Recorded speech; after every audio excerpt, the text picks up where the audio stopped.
तो हम लोग स्टार्ट करने वाले इलेक्ट्रोमैग्नेटिक इंडक्शन ईएमआई स्टार्ट करेंगे आज हम लोग ये चैप्टर इलेक्ट्रोमैग्नेटिक इंडक्शन। ठीक है, इलेक्ट्रोमैग्नेटिक इंडक्शन शॉर्ट में इसको ईएमआई बोलते हैं। ईएमआई आजकल ईएमआई का बहुत चक्कर है, हर जगह ईएमआई लगा हुआ है ना। कुछ भी खरीदते मोबाइल भी तो ईएमआई पर ले लो, है ना। तो लेकिन ये ईएमआई अलग है, इलेक्ट्रोमैग्नेटिक इंडक्शन, है ना। ये चैप्टर बहुत अच्छा चैप्टर है, इसका बहुत अच्छा वेटेज है। इसी चैप्टर में आपको एसी जनरेटर भी मिलने वाला है लास्ट में, है ना। बोर्ड में इससे क्वेश्चन आता है और कॉम्पिटिटिव में भी यहाँ से क्वेश्चन पूछा जाता है। अच्छा कॉन्सेप्ट है, ठीक है। तो सबसे पहले जो चैप्टर का नाम है उसको जरा क्लियर कर दे, इलेक्ट्रोमैग्नेटिक इंडक्शन का मतलब क्या है। ठीक है, इलेक्ट्रोमैग्नेटिक इंडक्शन जो नेम है, इस नेम का पहले क्लियरेंस जरा करें, क्या होता है इलेक्ट्रोमैग्नेटिक इंडक्शन। देखो, तो जैसे बात करें ना इलेक्ट्रोमैग्नेटिक इंडक्शन, इलेक्ट्रोमैग्नेटिक इंडक्शन, देखो ठीक है, तो इसका मतलब हुआ production of electric field, production of electric field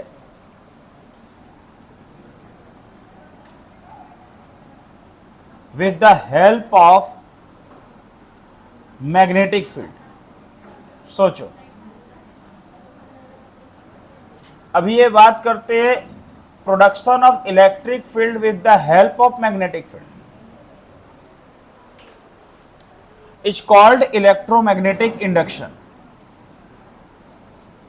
मतलब आपको अब इलेक्ट्रिक फील्ड का प्रोडक्शन होगा मैग्नेटिक फील्ड के हेल्प से, बहुत अलग बात है। अभी तक क्या हो रहा था, 12 का सिलेबस कितना सिस्टमेटिक दिया है वो समझो। फर्स्ट ऑफ ऑल जो दो चैप्टर था इलेक्ट्रोस्टैटिक्स, जिसमें चार्ज रेस्ट में था, ठीक है, चार्ज रेस्ट में था इलेक्ट्रोस्टैटिक्स। फिर बाद में चार्ज का फ्लो हुआ कंडक्टर से, तो बोले करंट इलेक्ट्रिसिटी। चार्ज का फ्लो हुआ कंडक्टर से, करंट इलेक्ट्रिसिटी, समझ में आ रहा बात।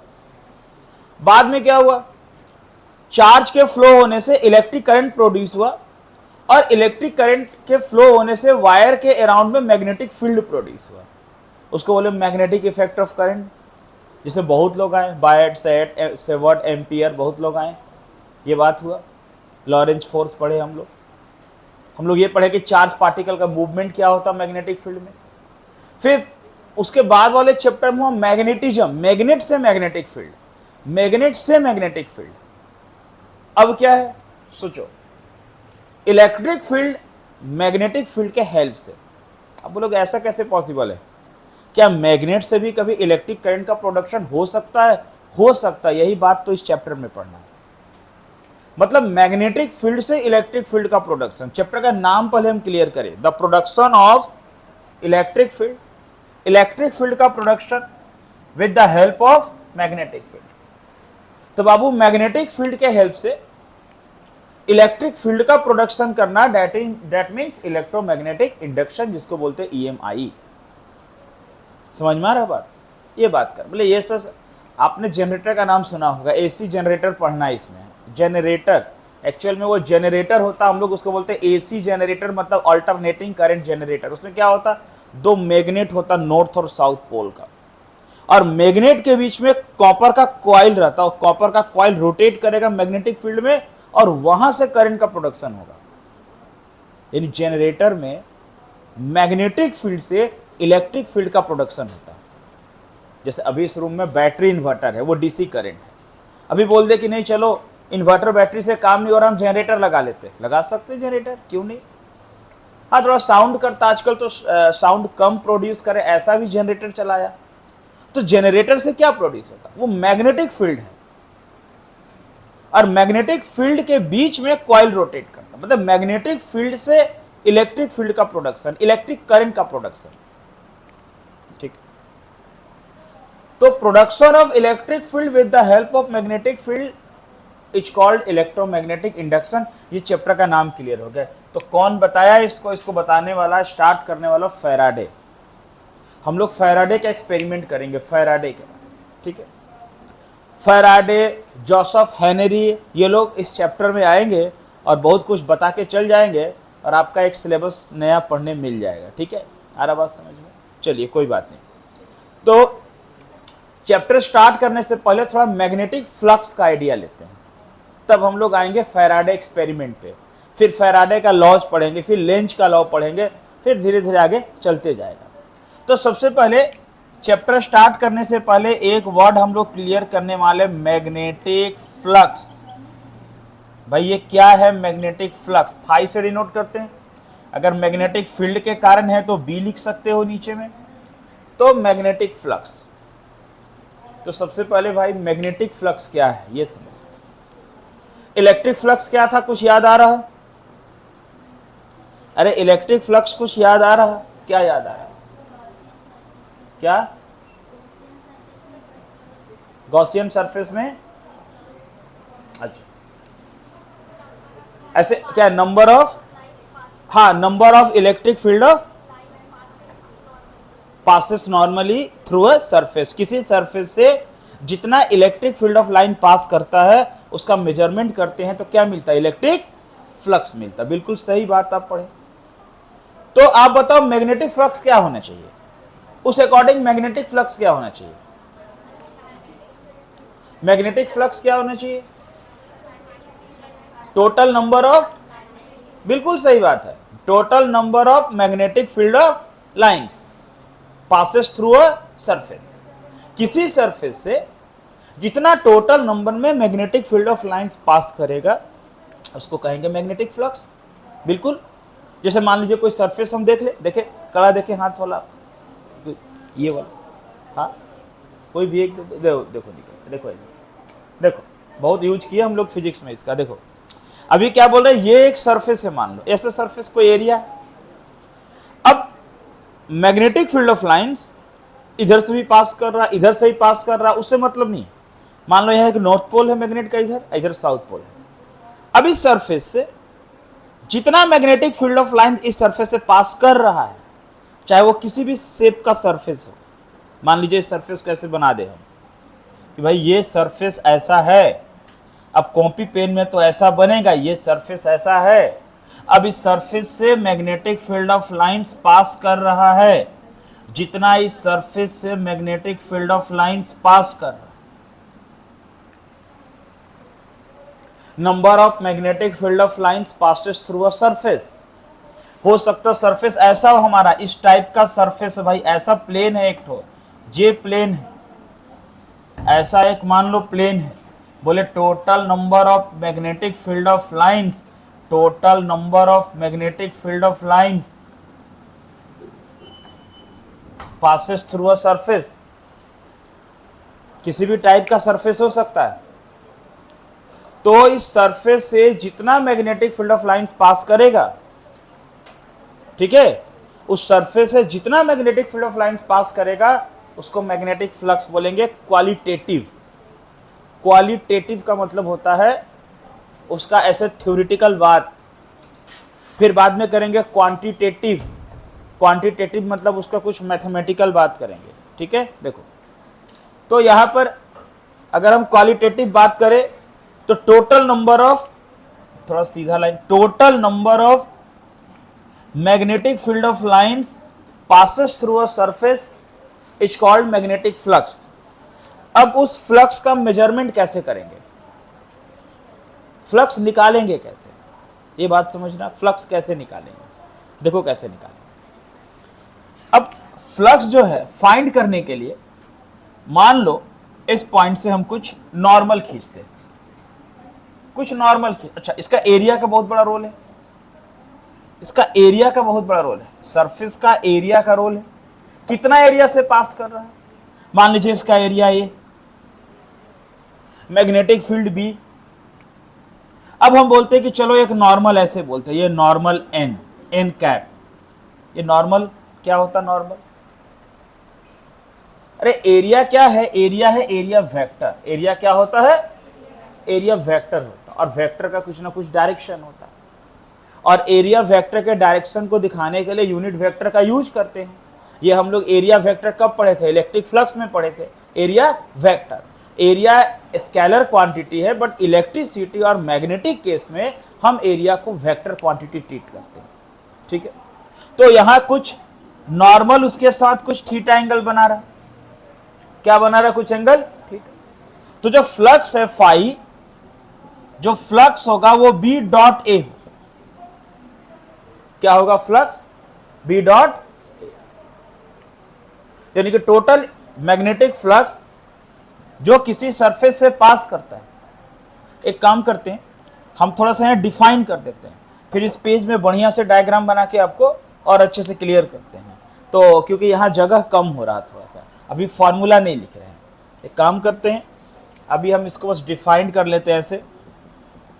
It is defined as the total number of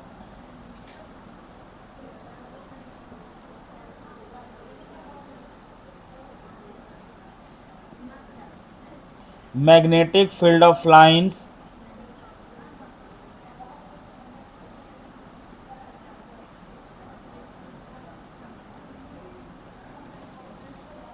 passes through a surface normally.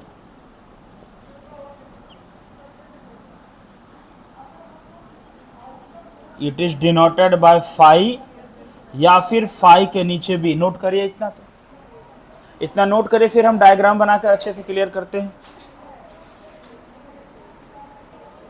देखो जी, ये नॉर्मल वाला बात को समझना कि मैग्नेटिक फ्लक्स को क्वांटिटेटिवली हम कैसे फाइंड करेंगे। क्वांटिटेटिवली का मतलब होता है कुछ उसका मैथमेटिकल फॉर्म कैसे हम लाएंगे, कैसे कुछ मैथमेटिक्स लाएंगे। देखिए ये डायग्राम जो आपको सामने दिख रहा है, ये एक्चुअल में एरिया स्केलर क्वांटिटी, लेकिन मैग्नेटिक फील्ड और इलेक्ट्रिक फील्ड में उसको वेक्टर बोलते हैं और बोलते हैं एरिया वेक्टर। अब जैसे देखो, मान लो ये सरफेस है, कोई एक सरफेस ले लो, मान लो ये सरफेस है, तुम्हारा कॉपी देखें,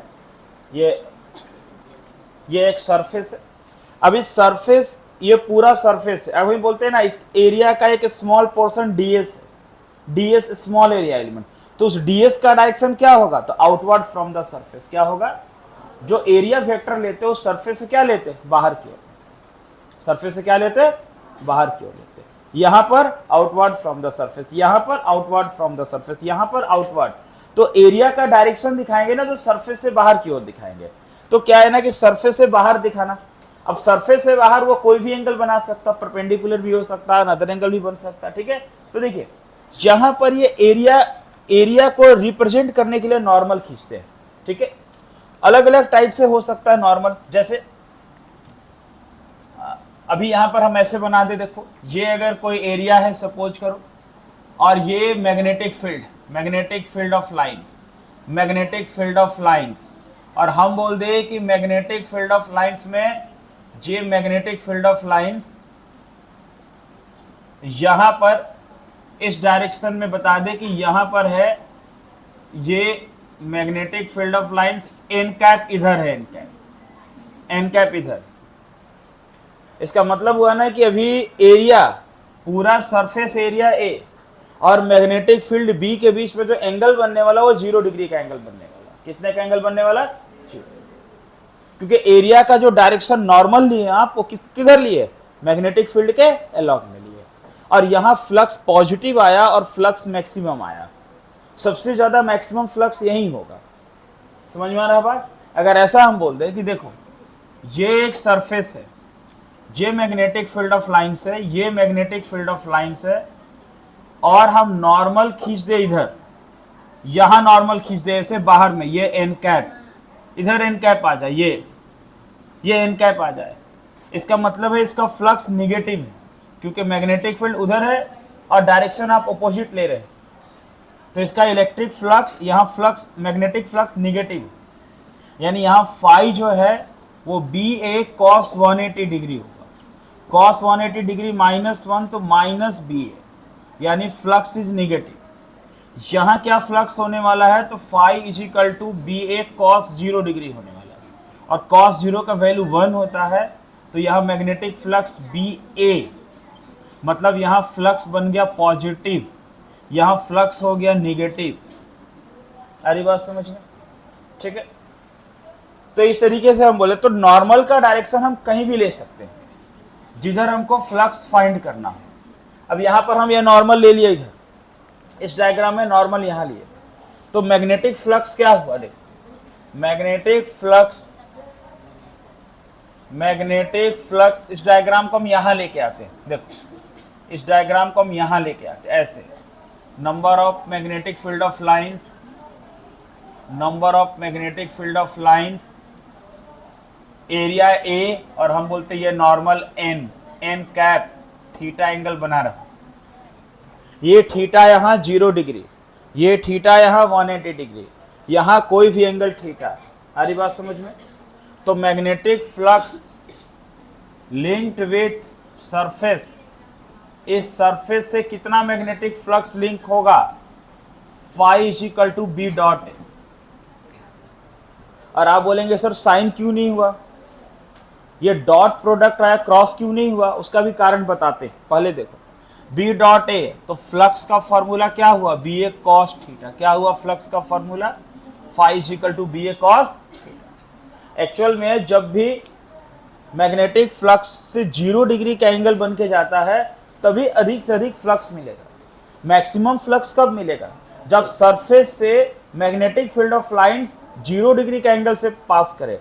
अगर हम साइन का कंपोनेंट लेते हैं तो साइन 0 क्या होता है? साइन 0 0 होता है, फिर बात बनेगा नहीं, वहां उल्टा हो जाएगा। अरे मतलब सरफेस के पैरेलल जब जाएगा, यानी कि magnetic field of line surface से जितना 0 डिग्री का एंगल बना के पास होगा उतना फ्लक्स क्या होगा? मैक्सिमम।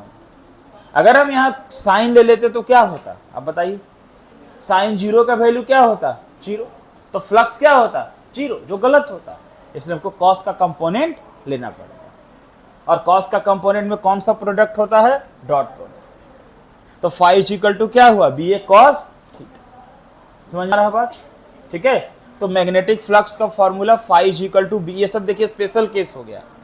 ठीक है, अगर आप बता दो यहाँ थीटा 90 होगा तो क्या होगा?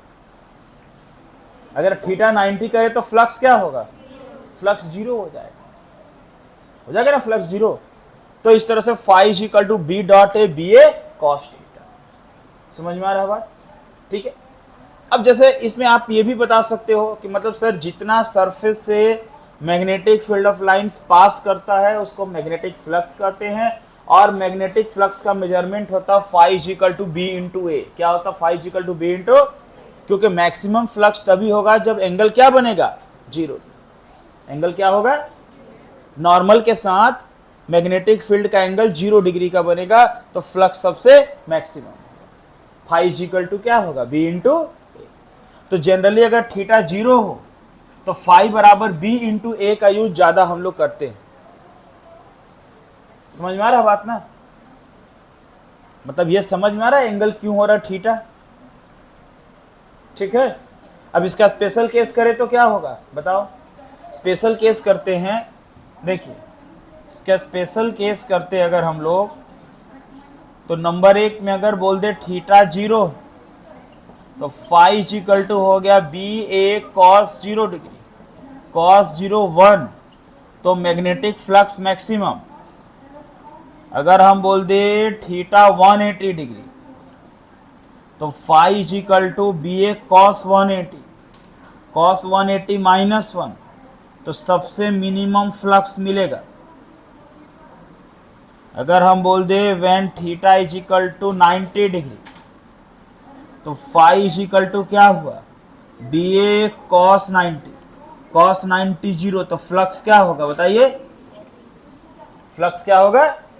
समझिए एक और एग्जांपल से, कॉपी देखे तुम्हारा, देखो मान लो ये सरफेस है, क्या है ये? ऐसे समझ लो, यहाँ पर एक तो हम इधर से नदी का पानी जा रहा है, पानी जा रहा पूरा, और पानी इधर से उधर जा रहा है, और हम लोग क्या कर रहे हैं, ऐसा एक रेक्टेंगुलर शेप खाली है बीच से, मान लो बीच से खाली है, रेक्टेंगुलर शेप है ऐसे। अब इसको ला करके हम लोग ऐसे रख दिए, ठीक है, आ रहा बात समझ में? अब क्या हुआ, पानी सबसे ज्यादा पानी अभी पास होगा, इससे पास होगा ना, तो क्या हुआ, मैक्सिमम वाटर भी फ्लो करेगा, मतलब जितना इस एरिया से जाएगा वो पानी क्या होगा, ज़्यादा जाएगा। अब हम इसको थोड़ा सा इसे टिल्ट करते हल्का सा, अब क्या होगा, कुछ पानी उधर से निकल जाएगा, पहले से कम जाएगा, फिर टिल्ट करते, अब क्या होगा, और कम जाएगा, फिर टिल्ट करते, अब क्या होगा, ऐसे कर दिया, अब क्या होगा, सब पानी ऊपर से पार हो गया। तो सरफेस से कुछ पास हुआ नहीं ना हुआ। वैसे ही जितना electric magnetic field of lines इस सरफेस से पास करेगा, ठीक है ना, उतना ज़्यादा फ्लक्स क्या होगा, मैक्सिमम। जैसे एंगल करेंगे, एंगल अभी इधर से पास कर रहा है, मैग्नेटिक फील्ड ऑफ लाइन इधर से पास करता है, तो हम जो नॉर्मल बना रहे हैं वो इसी डायरेक्शन में बना रहे हैं। क्या बना रहे हैं, उसी डायरेक्शन में। तो मैग्नेटिक फील्ड और नॉर्मल, उसका एंगल क्या है, 0 डिग्री, तो फ्लक्स क्या है, मैक्सिमम। अब क्या होगा, जैसे इसको हम बदलते जाएंगे, मान लो नॉर्मल उधर जा रहा था ना, अब जैसे हम इसको टिल्ट करते जाएंगे, नॉर्मल का भी डायरेक्शन बदलते जाएगा, फिर क्या होगा, पूरा कर देंगे ऐसे, तो नॉर्मल ऐसे हो जाएगा, एरिया का नॉर्मल ऐसे। अब बताओ, पानी इधर जा रहा है, मैग्नेटिक फील्ड ऑफ लाइंस इधर, और नॉर्मल ऐसे, एंगल कितने का बन गया, 90, cos 90 क्या हुआ, तो कोई भी फ्लक्स पास हुआ क्या इससे, नहीं हुआ। तो आप समझ लो ये सरफेस है, और इस सरफेस से जितना मैग्नेटिक फील्ड ऑफ लाइन पास कर रहा है वो उसका मैग्नेटिक फ्लक्स है, क्या है उसका। और उसको पता करने के लिए क्या करेंगे, नॉर्मल खींचेंगे। नॉर्मल क्या बताएगा, एरिया के डायरेक्शन को रिप्रेजेंट करेगा। किसके डायरेक्शन को बताएगा, मतलब एरिया इधर है, इधर में। बाद में अब ऐसे कर दिए, मतलब इसके ऊपर से सारा पास कर रहा है, नॉर्मल उधर चला गया, समझ गए बात। तो फिर ये cos 90 0। तो एक्चुअल में अगर हम साइन का कॉन्सेप्ट लेंगे तो ये मैग्नेटिक फ्लक्स गड़बड़ हो जाएगा, वहां बैठेगा नहीं साइन पर, सिर्फ को कॉस लेना पड़ेगा। तो प्रैक्टिकली जो बात होता है उसको मैथमेटिकली एक्सप्रेस करने के लिए जो मैथमेटिक्स का यूज करना होता है वो हम लोग करते हैं। साइन का यूज करता हो साइन करते हैं, कॉस का यूज करना हो कॉस करते हैं। तो यहां पर क्या हुआ, फाई बराबर बी डॉट ए। समझ में आ रहा बात, क्लियर हुआ, ये सब समझ में आ रहा बात। देखिए अब जैसे मान लो अगर कोई बोल दे बाबू कि नहीं हमको ना ये कॉस थीटा आप दिखाइए ही कैसे आया, तो उसको भी हम लोग दिखा सकते हैं। देखो कैसे, देखो कैसे दिखाएंगे, यहां देखना। मान लो बोल दे देखो ये सरफेस है, देख लो एक और डायग्राम, तब फैराडे का बात करेंगे। अब इस सरफेस से मैग्नेटिक फील्ड ऑफ लाइन ऐसे पास कर रहा है, इस सरफेस से मैग्नेटिक फील्ड ऑफ लाइन ऐसे पास कर रहा है इस सरफेस से। ये भी डायग्राम आपको बनाना है। अब मान लो ये पॉइंट ले लेते हैं, यहां पर पूरा सरफेस एरिया एस, बोल देते हैं small surface area DS, small surface area. अब ये डीएस का डायरेक्शन ऐसे बाहर में, ये डीएस का डायरेक्शन मान लो कहीं ले लो, इधर ले लो, और एंगल बना रहे हैं थीटा। क्या बना रहे हैं, थीटा। डीएस को आप एस ले सकते हो शॉर्ट में, एस ए ले सकते हो, एरिया कोई भी एरिया लेना। अब बताओ ये थीटा एंगल इधर बन रहा है थीटा। तो बताओ आप पढ़े हो ना, जिसके साथ एंगल होता है वो कॉस होता है। तो अगर ये डीएस का डायरेक्शन उधर लोगे, ये डीएस का डायरेक्शन सरफेस से बाहर लोगे, तो इसके साथ में क्या बनेगा, यहां पर अगर डीएस का डायरेक्शन ऐसे बाहर हो गया और मैग्नेटिक फील्ड का डायरेक्शन इधर है और थीटा एंगल बन रहा, तो इस थीटा एंगल के साथ में क्या बनेगा, बनेगा डीएस कॉस थीटा। क्या बनेगा इसके साथ में, डीएस। आपको मालूम है जिसके साथ एंगल होता है क्या होता है, जिसके साथ एंगल होता है वो क्या होता है, कॉस का कंपोनेंट होता है। अरे बाबू जिसके साथ एंगल बनता है वो क्या होता है, कॉस।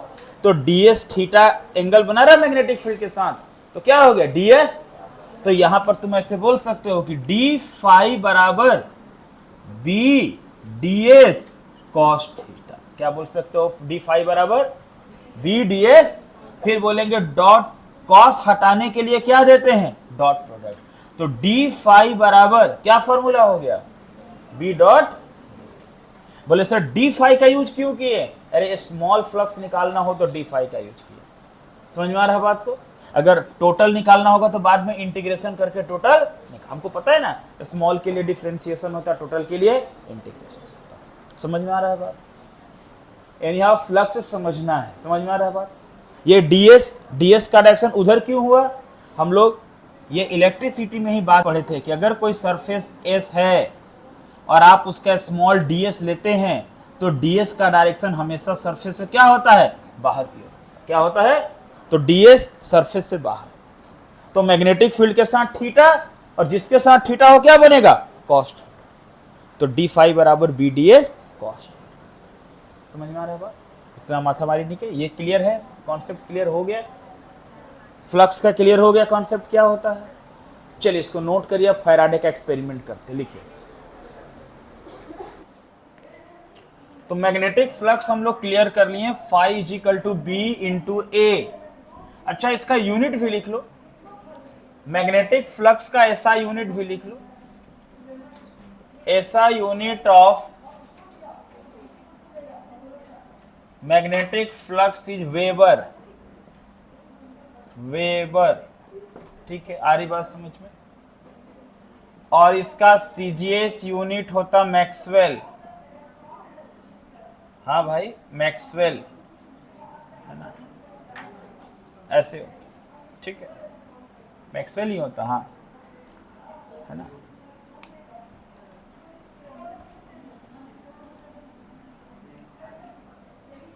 एक वेबर में 10 का पावर 8 मैक्सवेल होता है, ऐसे ही होता सर, देख लीजिए, देखिए। तो इसका ऐसे ऐसा यूनिट का यूज होता, ज्यादातर ऐसा यूनिट का यूज होता है ना। तो इसका ऐसा यूनिट है वेबर। अब जैसे अब अभी पढ़े ना, phi is equal to B into A, तो बी यहां मैग्नेटिक फील्ड है, मतलब मेन फॉर्मूला ये मिला आपका, phi is equal to B into A, magnetic flux is equal to magnetic field intensity into, अब यहां से बी इज इक्वल टू क्या होगा, फाई बाई ए। और मैग्नेटिक फील्ड का ऐसा यूनिट टेस्ला होता है, तो बताइए 1 टेस्ला कितने के बराबर हुआ, 1 वेबर पर मीटर स्क्वायर, एरिया का मीटर स्क्वायर। तो 1 टेस्ला का मतलब 1 वेबर पर मीटर स्क्वायर भी होता। 1 टेस्ला बी मैग्नेटिक फील्ड है, वेबर एरिया का मीटर स्क्वायर, तो वेबर पर मीटर स्क्वायर को 1 टेस्ला भी बोलते हैं, है ना। तो लिख लीजिए ये भी 1 tesla, 1 tesla is equal to 1 weber पर मीटर स्क्वायर, ये यूनिट है सब मैग्नेटिक फील्ड का।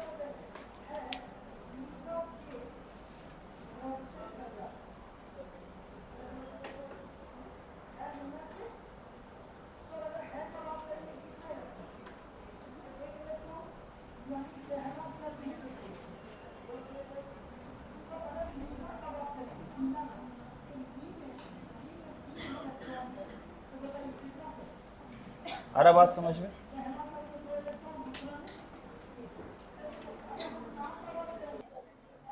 हाँ ध्यान देना। अब हम लोग फिर से आ जाते हैं चैप्टर में, इलेक्ट्रोमैग्नेटिक इंडक्शन। क्या बताए थे आज, इलेक्ट्रोमैग्नेटिक इंडक्शन का मतलब the production of electric field with the help of. अब थोड़ा ध्यान देना, आज फर्स्ट क्लास है इसका, तो आज थोड़ा समझना पड़ेगा बहुत ज्यादा।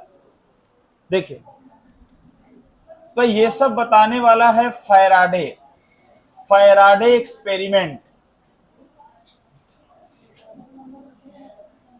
अब जरा फैराडे एक्सपेरिमेंट को समझते हैं। कभी कभी क्या होता है ना कि कभी कभी कोई बिना मतलब का काम करते हैं और उससे भी कुछ नया बात सामने आ जाता है, वैसे ही हुआ फैराडे के साथ में। फैराडे ऑस्टेड के एक्सपेरिमेंट को पढ़ रहा था, ऑस्टेड 1820 में। ऑस्टेड का क्या एक्सपेरिमेंट था, ऑस्टेड का ये एक्सपेरिमेंट था कि जब भी वायर में करंट फ्लो हो रहा तो उसके अराउंड में मैग्नेटिक फील्ड प्रोड्यूस हो रहा। तो बोले ठीक है, जब करंट से मैग्नेटिक फील्ड प्रोड्यूस होता है ना, तो हम क्या करते, मैग्नेटिक फील्ड से करंट प्रोड्यूस करके दिखाते हैं और एक एक्सपेरिमेंट करते हैं, ऐसा एक्सपेरिमेंट जो आपको लगेगा कि इस एक्सपेरिमेंट से क्या होने वाला। देखिए क्या, पहले समझना एक्सपेरिमेंट। जे एक कॉइल लेते, कॉइल एक कंडक्टर मान लो अभी आप, ठीक है, और इसमें गैल्वेनोमीटर लगा दिए। अब आप बताइए, किसी भी कंडक्टर में अगर हम गैल्वेनोमीटर लगा दे तो क्या होने वाला। बोले अरे बैटरी तो लगाओ, करंट का फ्लो होगा तब ना गैल्वेनोमीटर डिफ्लेक्शन बताएगा कि करंट का फ्लो कैसे हो रहा। आप बैटरी लगाए नहीं, करंट का फ्लो करवा नहीं रहे हैं, और बिना करंट का फ्लो करवाए आप लगा दिए गैल्वेनोमीटर। तो फैराडे ने क्या किया, क्वाइल लिया, कंडक्टर, यानी क्वाइल कहने का मतलब क्या है, इस तरह से कोई वाइंडिंग किया हुआ तार, क्वाइल उसको बोलते हैं, ठीक है। ऐसे सपोज करो, अभी सिंपल हम लोग बात कर रहे हैं, ठीक है। अभी क्या हुआ, गैल्वेनोमीटर लगाने से कुछ होने वाला नहीं। फिर क्या करता है देखिए, एक मैग्नेट के नॉर्थ पोल को, ये ओरिजिनल मैग्नेट है, मैग्नेट के नॉर्थ पोल को मूव करवाता कॉइल के तरफ। मैग्नेट के नॉर्थ पोल को साउथ भी करवाया होगा, बहुत बार एक्सपेरिमेंट किया होगा। जो कंक्लूजन होता वो हम लोग को दिया जाता पढ़ने और पढ़ाने। ऐसा नहीं कि एक बार में पता चल गया, जैसे टंगस्टन का फिलामेंट बनेगा, ऐसा नहीं एडिसन को एक ही बार में मालूम चल गया था। पढ़े होंगे, बहुत एक्सपेरिमेंट किया, बहुत किया, तब मालूम चला। बट अभी हम लोग बोलते हैं फिलामेंट क्या होता है, बोले टंगस्टन का बना होता। तो वो समरी बताया गया, लास्ट का कंक्लूजन बताया गया, उसके पहले तो बहुत मेहनत होता ना। तो वैसे ही ये नॉर्थ पोल को लाया, मूव करवाया, भी मतलब कुछ वेलोसिटी से मूव करवाया, north pole of bar magnet. ये एक बार मैग्नेट है मान लो,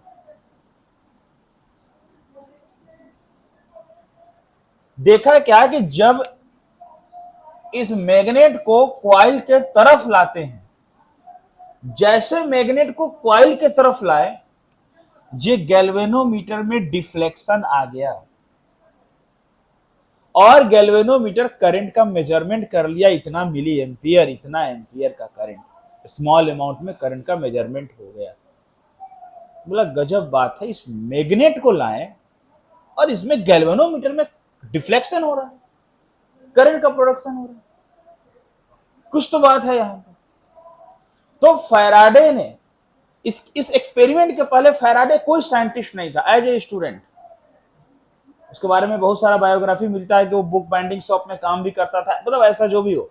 इस एक्सपेरिमेंट के बाद फेमस हुआ, तब वो साइंटिस्ट, उसके उस समय लेंज, हेनरी, ये लोग ग्रेट, उस समय का बड़ा साइंटिस्ट था। फिर भी एक्सपेरिमेंट ये बताया, देखो क्या, कि जब नॉर्थ पोल मैग्नेट को लाते हैं ना, कॉइल की तरफ लेके आए, तो देखे क्या कि गैल्वेनोमीटर में डिफ्लेक्शन हुआ। फिर इसका उल्टा करता, बोलता देखो ऐसा करते हैं ना, ये गैल्वेनोमीटर है, फिर नॉर्थ पोल को दूर लेके जाते, मतलब यहां पर ये north pole of magnetic field को ऐसे दूर लेके जाते, तो देखते फिर डिफ्लेक्शन हो रहा, इस बार उल्टा डायरेक्शन में हो रहा, इधर हुआ था, इस बार ऐसे हो रहा, ये ठीक है। मतलब when north pole of bar magnet is moved towards the coil, the galvanometer show the deflection of current in one direction, and when north pole of bar magnet is moved away from the coil, the galvanometer also show the current of deflection in another direction. बोला अच्छा, मतलब magnet को ला रहे, ले जा रहे ना, तो उससे कुछ करंट का बात हो रहा, ये आइडिया वहां पे लगा। तो इसके पीछे फैराडे लग गया कि भाई ये बात बताना है, ये दुनिया को एक नया बात बताना। अगर ये बात फैराडे ने नहीं बताया होता तो जनरेटर का इन्वेंशन नहीं हुआ रहता, होता ही नहीं जनरेटर का इन्वेंशन। अब कोई और करता अलग बात है, पर उस समय ये बहुत इंपॉर्टेंट ये एक्सपेरिमेंट। जब मैग्नेट के नॉर्थ पोल को लाते कॉइल की तरफ में, तो इसका मतलब मैग्नेट से करंट फ्लो हो रहा। तो पूरा स्टडी करने के बाद क्यों हो रहा, ये लास्ट का कंक्लूजन फैराडे बताता, उसको सुनिए। अब इसके पहले कितना मेहनत होगा उसका अलग बात है, but conclusion, why current is flows in coil and galvanometer show the deflection of current, ये बात जानना पड़ेगा क्या होता। देखिए, वो फैराडे कहता है कि देखिए इसमें हो क्या रहा कहानी। जब हम ला रहे हैं ना मैग्नेट को, आपको पता है कि मैग्नेटिक फील्ड ऑफ लाइंस, किसी बार मैग्नेट का जो मैग्नेटिक फील्ड ऑफ लाइंस है, अगर ये साउथ या नॉर्थ पोल है, तो नॉर्थ से साउथ पोल में magnetic field of lines travelling करता, आपको मालूम है, और अंदर में साउथ से नॉर्थ में, पता है। तो जैसे हम यहां नॉर्थ पोल को लाते हैं, बार मैग्नेट का। तो देखते क्या है कि यहां पर ये जो मैग्नेटिक फील्ड ऑफ लाइंस है, magnetic field of lines, number of magnetic field of lines और number of magnetic field of lines जो एरिया से पास करता है उसको कहते हैं मैग्नेटिक फ्लक्स। क्या कहते हैं उसको? पूरा चैप्टर ये मैग्नेटिक फ्लक्स पर ही बेस्ड है, समझ लो। आप जो मैग्नेटिक फ्लक्स समझे ना, वही इस चैप्टर का मेन बात है, ठीक है। तो बोले कि जब भी हम नॉर्थ पोल को लाते हैं, मतलब साउथ से नॉर्थ अंदर में आया होगा, ऐसे सिंबॉलिक फॉर्म में दिखा रहे हैं, तो जो नॉर्थ पोल से मैग्नेटिक फील्ड ऑफ लाइंस निकल रहा, जिसके ग्रुप को मैग्नेटिक फ्लक्स कहते हैं, वो मैग्नेटिक फ्लक्स इस क्वाइल से लिंक करता है। यानी कि मैग्नेटिक फ्लक्स इस क्वाइल से लिंक करता है। Magnetic flux linked with the coil. Whenever north pole of bar magnet moves towards the coil, the magnetic flux linked with the coil, magnetic flux, इस लाइन को देखना, linked with the coil, linked with the coil changes। जो magnetic flux coil से link कर रहा है वो change कर रहा है। क्या चेंज कर रहा है? क्या चेंज कर रहा है? मैग्नेटिक फ्लक्स चेंज कर रहा है। यानी कि जो मैग्नेटिक फ्लक्स लिंक हुआ ना, वो चेंज कर रहा φ1 से φ2। मैग्नेटिक फ्लक्स का वैल्यू बदल रहा है। क्यों बदल रहा? क्योंकि मोशन हो रहा, ठीक है। Magnetic flux linked with the coil changes. जब हम बार मैग्नेट को लाते हैं तो जो मैग्नेटिक फ्लक्स है उस क्वाइल से लिंक करके चेंज करता। क्या चेंज करता? फ्लक्स का चेंज करता। ये फ्लक्स का चेंज क्यों होता? क्योंकि आप मैग्नेट को मूव करवा रहे हैं, मोशन में, ठीक है। अब क्या होता देखो, due to changing magnetic flux, due to changing magnetic flux, due to changing magnetic flux, सुनिए, उस मैग्नेटिक फ्लक्स के चेंज होने से, मैग्नेटिक फ्लक्स के चेंज होने से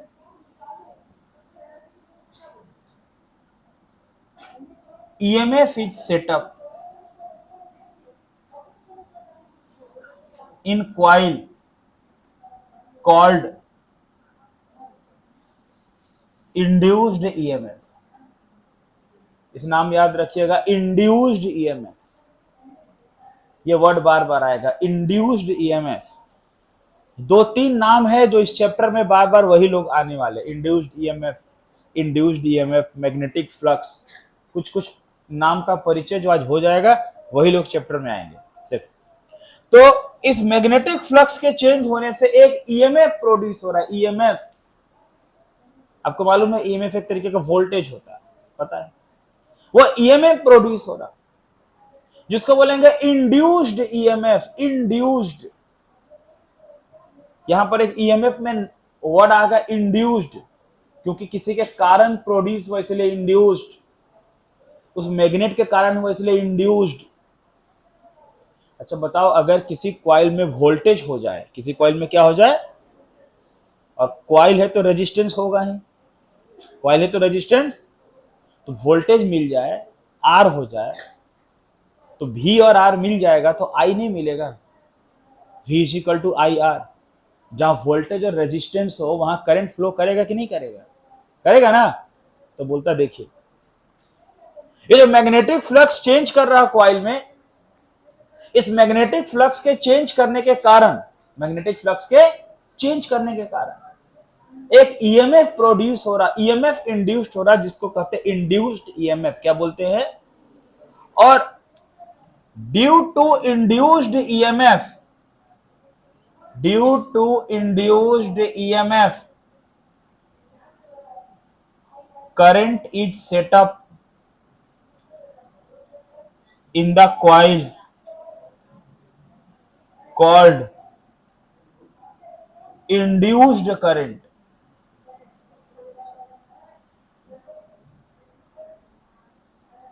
and galvanometer show the deflection of current.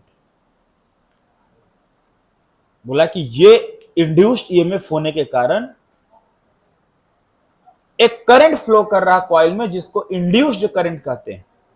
और देखिए, इस मैग्नेट के कारण हम करंट का प्रोडक्शन कर दिए।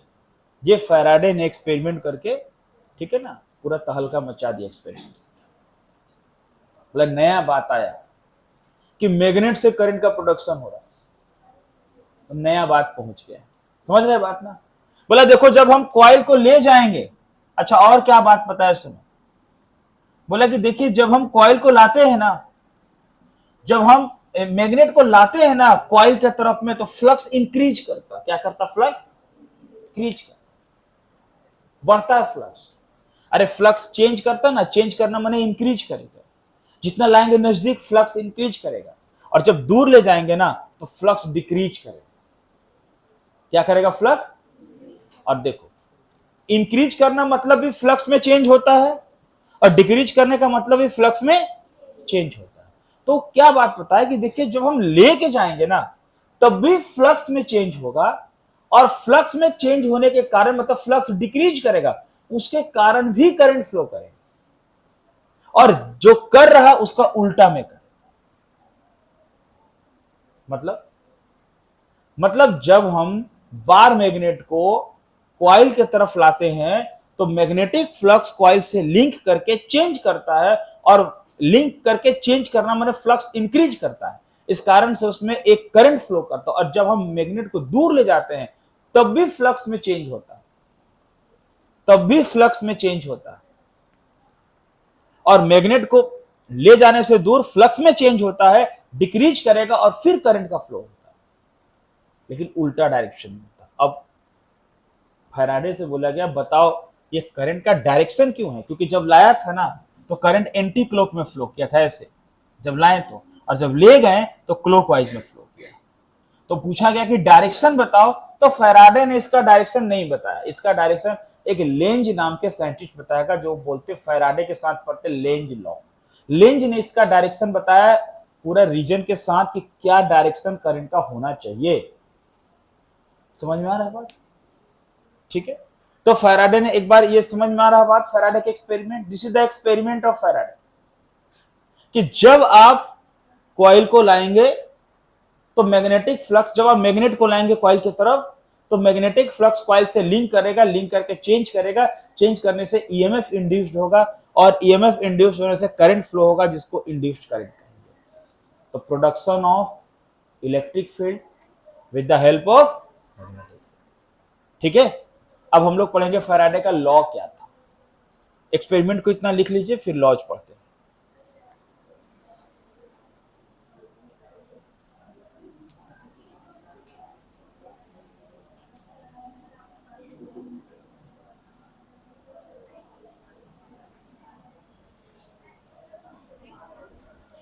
तो इस एक्सपेरिमेंट के बेसिस पर हम लोग फैराडे लॉ का स्टेटमेंट लिखते। लिखिए,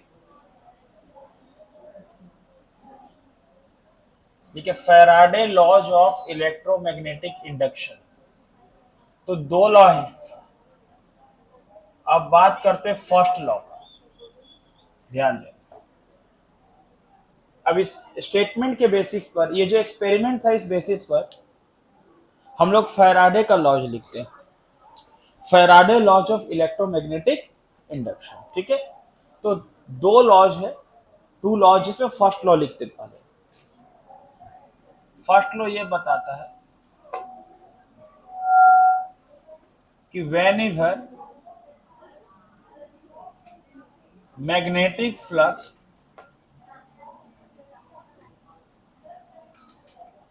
linked with a coil changes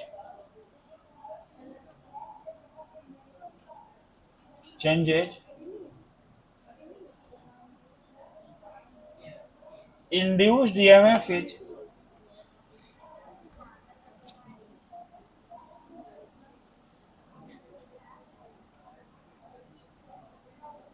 induced EMF is set up in the coil.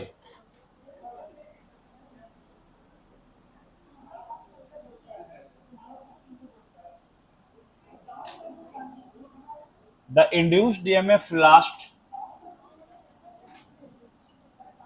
so long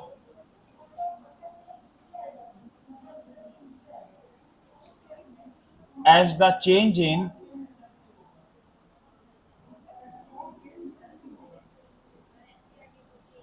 magnetic flux will continue. देखो, ये फर्स्ट लॉ, सेकेंड लॉ। देखिए क्या first law, whenever magnetic flux linked with a coil changes, जब कभी magnetic flux coil से link करके change करेगा, induced EMF is set up in the coil, coil में ईएमएफ सेटअप होगा। Induced EMF last so long, induced EMF तब तक रहेगा as the change in magnetic flux will continue, तब जब तक मैग्नेटिक फ्लक्स का चेंज होता रहेगा, कंटिन्यू चेंज होता रहेगा। तो पहला लॉ यही है कि जब कभी मैग्नेटिक फ्लक्स कॉइल से लिंक करके चेंज करेगा तो ईएमएफ इंड्यूस्ड होगा। इंड्यूस्ड ईएमएफ कब तक रहेगा, जब तक मैग्नेटिक फ्लक्स में कंटिन्यू चेंज होता रहेगा। देखिए, induced EMF last so long as the change in magnetic flux will continue, flux का चेंज बंद हो जाएगा तो ईएमएफ इंड्यूस्ड नहीं होगा और करंट का फ्लो नहीं। समझ में आ रहा बात, उस एक्सपेरिमेंट से, इसलिए वो बताए बात। आपको बता दे इस चैप्टर में यही सब बात बार बार घूम के आएगा और बहुत जल्दी इस चैप्टर में हम लोग बहुत आगे तक पहुंच जाएंगे। लेकिन आज शुरुआत में बेसिक कॉन्सेप्ट देना बहुत जरूरी था कि आप समझे कि चैप्टर है क्या, हम इस चैप्टर में पढ़ने क्या वाले, यही सब बात पढ़ने वाले जो आज हुआ बात। सेकेंड लॉ देखो क्या, सेकेंड लॉ बोलते हैं the magnitude of induced EMF, the magnitude of induced EMF is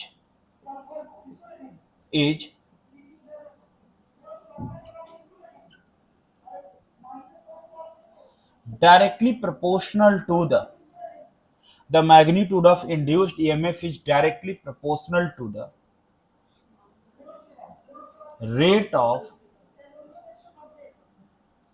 change of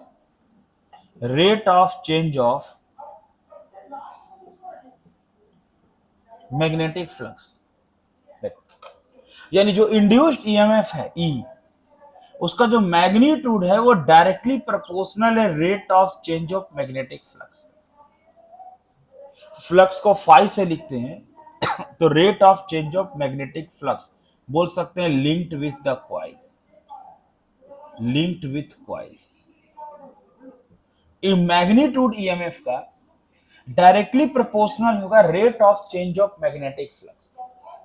ठीक है, और जब यहां हम हटाएंगे प्रोपोर्शनल का साइन तो कांस्टेंट के देंगे, यहां कुछ खास कांस्टेंट का वैल्यू 1 नहीं होता है, कुछ होता नहीं, के का वैल्यू 1 ले लेंगे तो E इज इक्वल टू हो गया D phi by D T, magnitude का फॉर्म में। और अगर बोल दे कि coil has N turn, coil has N turns, ध्यान दो, तो E is equal to N D phi by D T. थोड़ा सा ध्यान देना। अब यहां पर लेंज बताता है कि आप जो मैग्नीट्यूड बोल रहे हैं ना डायरेक्ट, एक्चुअल में मैग्नीट्यूड करके ये फैराडे का लॉ, बट लेंथ इसमें कुछ मॉडिफाइड करता है। हम लोग दोनों फॉर्मूला भी सामने समझते हैं, दोनों का मीनिंग समझते हैं कि लेंथ यहां मॉडिफाइड करता है। बोलता है कि देखिए मैग्नीट्यूड नहीं, ऐसे मतलब लेंथ क्या मॉडिफाइड करता है, लेंथ, अभी लेंथ लॉ पढ़ेंगे हम लोग। उसका कहना है कि E proportional D phi by D T, और जब ये प्रोपोर्शनल का साइन हटेगा तो minus D phi by D T. ठीक है, तो उसका कहना है कि निगेटिव साइन कुछ बताता है यहां पर, या माइनस का साइन होगा, जो कि फैराडे इस मैग्नीट्यूड फॉर्म का बात करता है। ठीक, दोनों फॉर्म से न्यूमेरिकल बनता है। आपको अगर मैग्नीट्यूड बोला है तो आप प्लस लेके चलो, और मैग्नीट्यूड वर्ड यूज नहीं है तो आपको माइनस लेके जाना पड़ेगा। ध्यान दीजिए, वो क्या बोलता है फैराडे की negative sign indicates that, negative sign indicates that, Faraday नहीं Lenz, indicates that magnetic flux, ये जो इंड्यूस्ड ईएमएफ है मैग्नेटिक फ्लक्स में, induced EMF opposes the change in flux, flux के चेंज का विरोध करता है। जो ईएमएफ है वो फ्लक्स के चेंज का विरोध करेगा, इसलिए माइनस का साइन होगा। तो कुछ लेंज ने उसमें सॉल्व किया, थोड़ा सा उसमें सुधार किया फैराडे लॉ में, तो ये पूरा फैराडे लॉ में ही आता है। अब लेंज लॉ हमसे पूछा जाए तो ये नहीं लिखेंगे, लेंज लॉ का स्टेटमेंट होगा, उस स्टेटमेंट के बाद ये उसमें लिख सकते हैं, स्टेटमेंट हम बताएंगे आपको। मतलब लेंज मॉडिफाइड किया इसको थोड़ा सा, और क्या बोला देखो, E इज इक्वल टू, अगर नंबर ऑफ टर्न n हो तो n, और अगर डी फाई का चेंज होगा φ2 माइनस φ1 फ्लक्स का चेंज होगा, टाइम का चेंज आप dt लिख सकते हो स्मॉल, या आपका अगर दो टाइम है तो आप t2 माइनस t1 भी कर सकते हो इस तरीके से। और ये माइनस का साइन बताएगा कि जो इंड्यूस्ड ईएमएफ, जो ईएमएफ इंड्यूस्ड हो रहा है वो फ्लक्स के चेंज का अपोज करेगा, विरोध करेगा।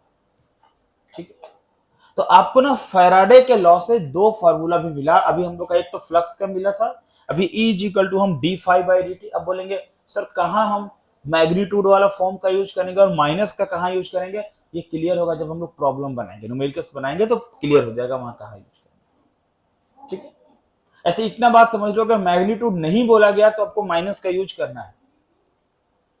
ये फाई क्या है, फ्लक्स का चेंज हो रहा है φ2 से φ1। अगर फ्लक्स दिया तो ठीक है, otherwise φ is equal to B into A, या φ is equal to B A cos theta, वहां से फ्लक्स निकालना पड़ेगा। ठीक है, तो ये स्टेटमेंट है फैराडे, लिखिए